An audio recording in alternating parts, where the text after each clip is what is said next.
दोस्तों, इजरायल और फिलिस्तीन के बीच जारी संघर्ष 10वें दिन भी जारी है। आज इजरायल का कहना है कि उसने फिलिस्तीनी संगठन हमास के कमांडरों के घरों पर हमले किए हैं। इजरायल ने कहा है कि उसने हमास के सैन्य प्रमुख मोहम्मद दईफ को कई बार मारने की कोशिश की है। मंगलवार रात को हुए हमलों में 2 चरमपंथी मारे गए हैं। उधर इजरायल पर भी रॉकेटों से हमले हुए हैं। हमास का कहना है कि उन्होंने दक्षिण में एक एयर बेस को निशाना बनाया है। दोनों पक्षों के बीच युद्ध विराम के प्रयास हो रहे हैं, मगर उनमें कोई प्रगति होती नहीं दिख रही है। फ्रांस ने संयुक्त राष्ट्र सुरक्षा परिषद में मिस्र और जॉर्डन के साथ मिलकर हिंसा रुकवाने के लिए एक प्रस्ताव रखा है, मगर ये एक मसौदा भर है। अमेरिका लगातार सुरक्षा परिषद से एक संयुक्त बयान जारी करने की कोशिश में बाधा डाल रहा है। हालांकि उसने युद्ध विराम की अपील की है। पिछले 10 दिन से जारी हिंसा में अब तक कम से कम 219 लोगों की जान जा चुकी है। गाजा पर नियंत्रण करने वाले हमास के स्वास्थ्य मंत्रालय के अनुसार मारे गए लोगों में लगभग 100 औरतें और बच्चे शामिल हैं। इजरायल का कहना है कि गाजा में मारे जाने वालों में कम से कम 150 चरमपंथी शामिल है। हमास ने अपने लोगों की मौत के बारे में कोई आंकड़ा नहीं दिया है। इजरायल के अनुसार उनके यहाँ 12 लोगों की मौत हुई है, जिसमें 2 बच्चे शामिल हैं। उनका कहना है कि गाजा से चरमपंथियों ने उनके यहाँ लगभग 4,500 रॉकेट दागे हैं। इजरायल के प्रधानमंत्री बेंजामिन नेतन्याहू ने कहा है कि गाजा में सैन्य अभियान जब तक जरूरी हो तब तक चलता रहेगा। उन्होंने साथ ही दक्षिणी इजरायल में अधिकारियों से कहा है कि ये अभियान कई दिनों में खत्म हो सकता है। नेतन्याहू ने दावा किया है कि इस बार हमास को ऐसे झटके मिले हैं जिसकी उसे उम्मीद नहीं थी और वो वर्षों पीछे चले गए हैं। नेतन्याहू ने कहा है कि हमारे आसपास के दुश्मन देख सकते हैं कि हम अपने खिलाफ हमलों के लिए क्या कीमत वसूलते हैं। मंगलवार को रात भर दोनों पक्षों के बीच हमले होते रहे हैं। इजरायली सेना ने कहा है कि उनके लड़ाकू विमानों ने हमास के सैन्य ठिकानों और कमांडरों के घरों पर हमले किए हैं। गाजा में इजरायली विमानों ने एक इमारत के अपार्टमेंट पर 70 से ज्यादा हमले किए, जिसके बाद वहां 2 फिलिस्तीनी चरमपंथियों की मौत हो गई है। गाजा के खान यूनस इलाके में 50 हमले हुए हैं और चरमपंथी गुट के ट्रेनिंग ठिकाना हमास के एक सिक्योरिटी कंपाउंड सड़कों और फॉर्मों को निशाना बनाया गया है। इजरायली सेना के प्रवक्ता ब्रिगेडियर जनरल हिडाई का कहना है, इस पूरे अभियान में मोहम्मद दफई को मारने की कोशिश की गई है। हमने कई बार प्रयास किया है। मोहम्मद दईफ हमास की सैन्य शाखा इज्जदी अल कमास ब्रिगेड के प्रमुख हैं। उन पर पहले भी कई बार जानलेवा हमला हो चुका है। 2014 में आखिरी बार छिड़ी लड़ाई में भी उन पर हमला हुआ था। वो पर्दे के पीछे रहकर काम करते हैं और उनका ठिकाना किसी को नहीं पता है।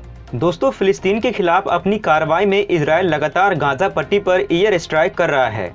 बुधवार सुबह इजरायल के ताज़ा हवाई हमले में गाजा पट्टी में कम से कम 6 लोगों की मौत हो गई, जबकि कई इमारतें ध्वस्त हो गई। इजरायली सेना का कहना है कि हमास के रॉकेट हमलों के जवाब में उसने ये एयर स्ट्राइक की है। बुधवार तड़के इजरायल के एयर स्ट्राइक में गाजा में एक इमारत पूरी तरीके से मलबे में तब्दील हो गई, जिसमें 40 लोग रहते थे। इस इमारत में रहने वाले लोगों ने बताया है कि उनके मकान पर हमला से पहले दक्षिणी शहर खान यूनिस की इमारत पर अटैक हुआ। इसके बाद ये लोग भी अपनी इमारत से बाहर आ गए। 5 मिनट बाद इनकी इमारत भी एयर स्ट्राइक में ध्वस्त हो गई। एसोसिएटेड प्रेस की रिपोर्ट के मुताबिक इजरायली सेना ने खान यूनिस और राफा के शहरों के आसपास चरमपंथियों के सुरंगों में बने अहम नेटवर्क को निशाना बनाया। इजरायली सेना ने बताया कि 52 लड़ाकू विमानों ने चरमपंथियों के 40 अंडरग्राउंड ठिकानों को निशाना बनाते हुए 25 मिनट तक बमबारी की। गाजा के स्वास्थ्य मंत्रालय ने बताया है कि इजरायल के इस एयर स्ट्राइक में एक महिला की मौत हो गई, जबकि 8 लोग घायल हो गए।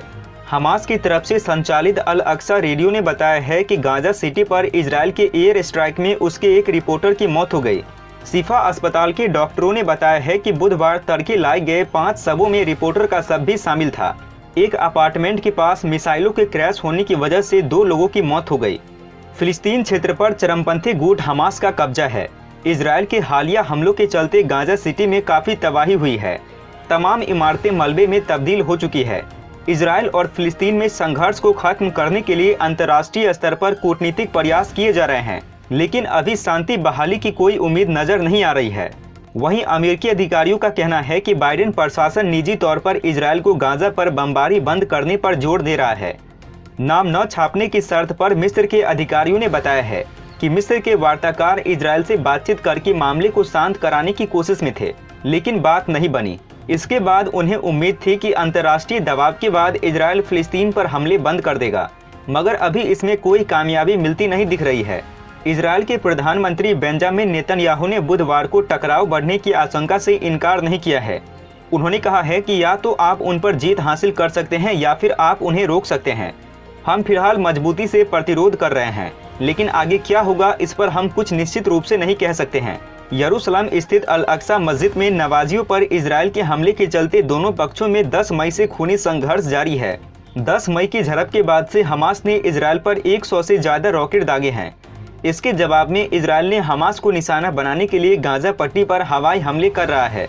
गाजा के स्वास्थ्य मंत्रालय के ताज़ा आंकड़ों के मुताबिक इजरायल के एयर स्ट्राइक में अब तक कम से कम 219 व्यक्तियों की मौत हो चुकी है, जिसमें 63 बच्चे और 36 महिलाएं शामिल है। इजरायली हमले में 1530 लोग घायल भी हुए हैं। चरमपंथी संगठन हमास और इस्लामिक जिहाद ने बताया है कि इजरायल के हमलों में उनके कम से कम 20 लड़ाके मारे गए हैं। गाजा में 20 लाख फिलिस्तीनी रहते हैं।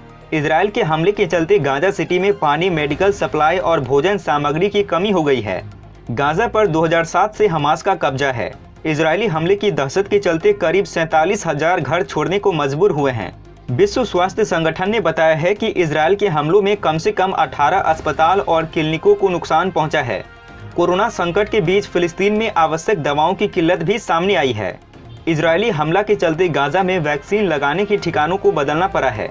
गाजा के स्वास्थ्य मंत्रालय ने बताया है कि टेस्टिंग सेंटर को मामूली नुकसान पहुंचा है। इजरायली हमले के बाद वैक्सीनेशन और कोरोना टेस्टिंग का काम दूसरे केंद्र पर किया जा रहा है।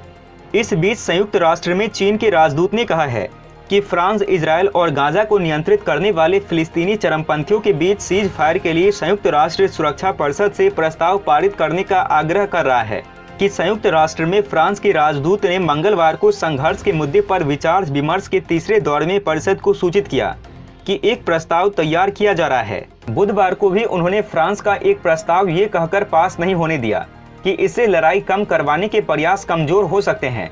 फ्रांस ने ये प्रस्ताव मिस्र और जॉर्डन के साथ मिलकर रखा था। संयुक्त राष्ट्र में फिलिस्तीनी प्रतिनिधि रियाद मंसूर ने सुरक्षा परिषद से एकजुट होकर कोई पक्ष नहीं लेने को शर्मनाक बताया है। गुरुवार को दोनों पक्षों के बीच लगातार 11वें दिन हमले जारी हैं। मिस्र के एक सुरक्षा सूत्र ने समाचार एजेंसी राइटर्स से कहा है कि दोनों पक्ष मध्यस्थों की सहायता से युद्ध विराम पर सैद्धांतिक तौर पर सहमत हो गए हैं, मगर अभी बातचीत हो रही है। अमेरिका के राष्ट्रपति जो बाइडेन ने इजरायल के प्रधानमंत्री बेंजामिन नेतन्याहू से कहा है उन्हें अपेक्षा है कि गाजा में जारी लड़ाई में ठोस कमी आएगी। उन्होंने अमेरिकी समय के हिसाब से बुधवार सुबह नेतन्याहू से फोन पर बात की। इजरायल और फिलिस्तीनी चरमपंथियों के बीच संघर्ष शुरू होने के बाद दोनों नेताओं के बीच ये चौथी बातचीत थी। अच्छा सुनो, चैनल को सब्सक्राइब करो, उसके बाद घंटी बजा देना ताकि अगली वीडियो आपसे मिस ना हो पाए। Thank you.